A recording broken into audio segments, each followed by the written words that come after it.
The Book of Esther. It's one of the more exciting and curious books in the Bible.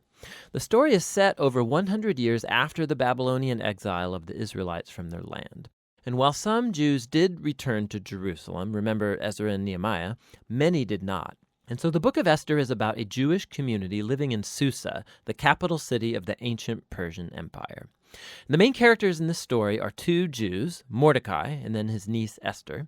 And then there's the king of Persia, who's something of a drunken pushover in this story. And then there's the Persian official Haman, the cunning villain. Now, this is a curious book in the Bible, mainly for the fact that God is never even mentioned, not once, which might strike you as kind of odd. I mean, isn't the Bible about God? But this is a brilliant technique by the author, who's anonymous, by the way. It's an invitation to read this story looking for God's activity, and there are signs of it everywhere. The story is full of very odd, quote, coincidences and ironic reversals, and it all forces you to see God's purpose at work, but behind the scenes. Let's just dive into the story.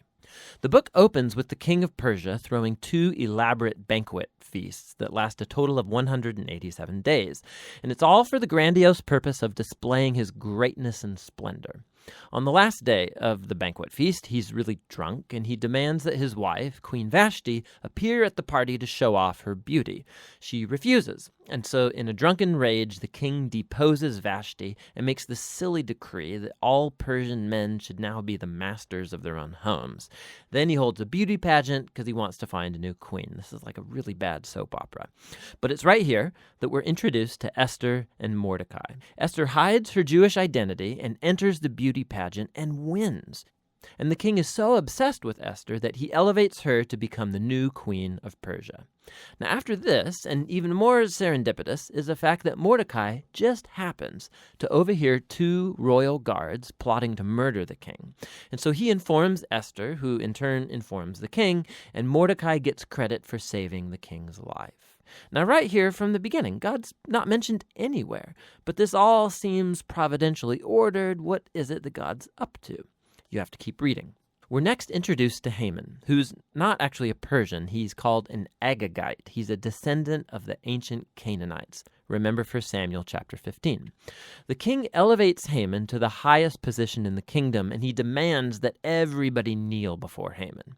Well, when Mordecai sees Haman, he refuses to kneel, which of course fills Haman with rage. And when he finds out that Mordecai's Jewish, Haman successfully persuades the king to enact this crazy decree to destroy all of the Jewish people.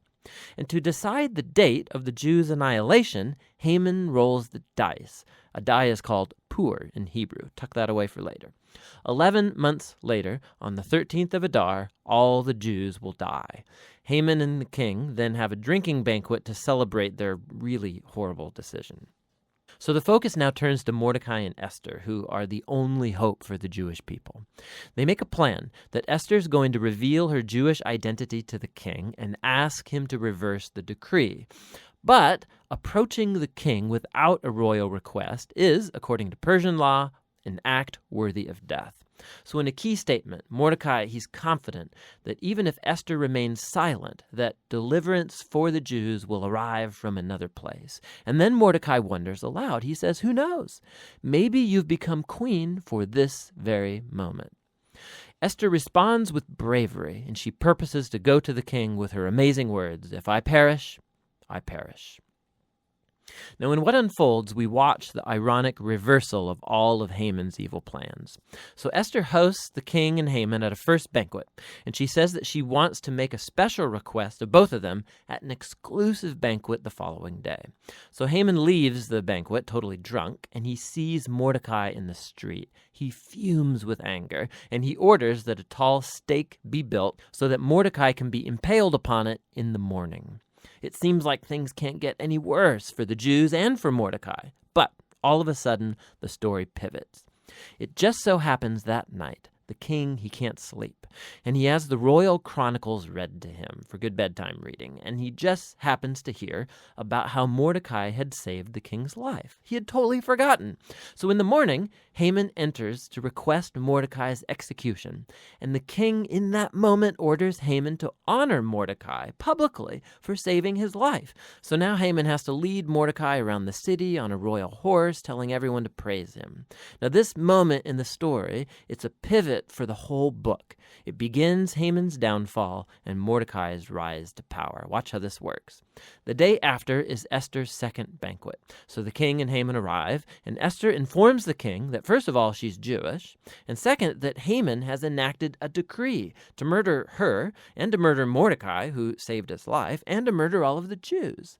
Now the king's had a lot to drink, so when he hears this news, he goes into yet one more drunken rage, and he orders that Haman be impaled on the very stake he made for Mordecai. It's ironic and a grisly way for Haman to go.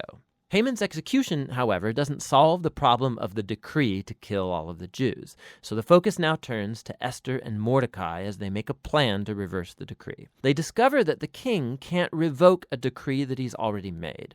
So instead, the king commissions Mordecai to issue a counter-decree. On the appointed day that all of the Jews were supposed to be killed, the 13th of Adar, now the Jews are ordered to defend themselves and to destroy any who plotted to kill them. Then Mordecai, Esther, and Jews everywhere hold banquets and feasts to celebrate this new decree, and Mordecai is elevated to a seat beside the king.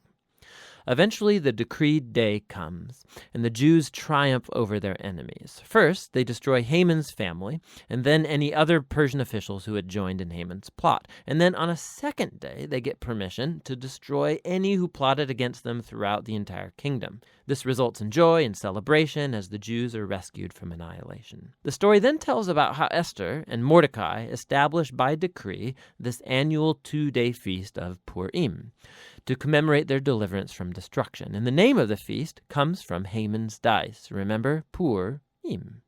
The book concludes with a short epilogue as Mordecai is elevated to second in command in the kingdom, and we are told now of his royal greatness and splendor as the Jews thrive in exile. Now, step back. Notice how this whole story has been designed.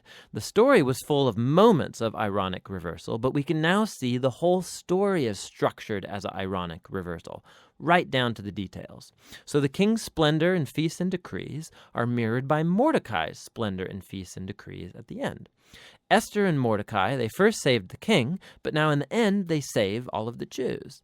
Then you have Haman's elevation and edicts and banquet that gets reversed by Mordecai's elevation and edict and banquet.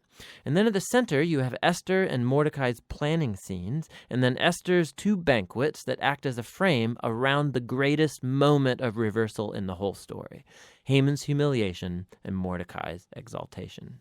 Beautiful. Another fascinating feature of this book is the moral ambiguity of the characters. There's a lot of drinking and anger and sex and murder, of which Mordecai and Esther are a part. Not to mention their violation of many commands in the Torah, like marrying Gentiles or eating impure foods. And so the story's not putting Mordecai and Esther forward as moral examples, as if it endorses all of their behavior. But they are put forward as models of trust and hope when things get really bad. And so the book of Esther comes back to that question with which we began: why God is not mentioned. The message of this book seems to be that when God seems absent, when his people are in exile, when they're unfaithful to the Torah, does this mean that God is done with Israel? Has God abandoned his promises? And the book of Esther says no. It invites us to see that God can and does work in the real mess and moral ambiguity of human history, and he uses the faithfulness of even morally compromised people to accomplish his purposes. And so the book of Esther asks us to be willing to trust God's providence even when we can't see it working, and to hope that no matter how bad things get, God is committed to redeeming his world. And that's what the book of Esther is all about.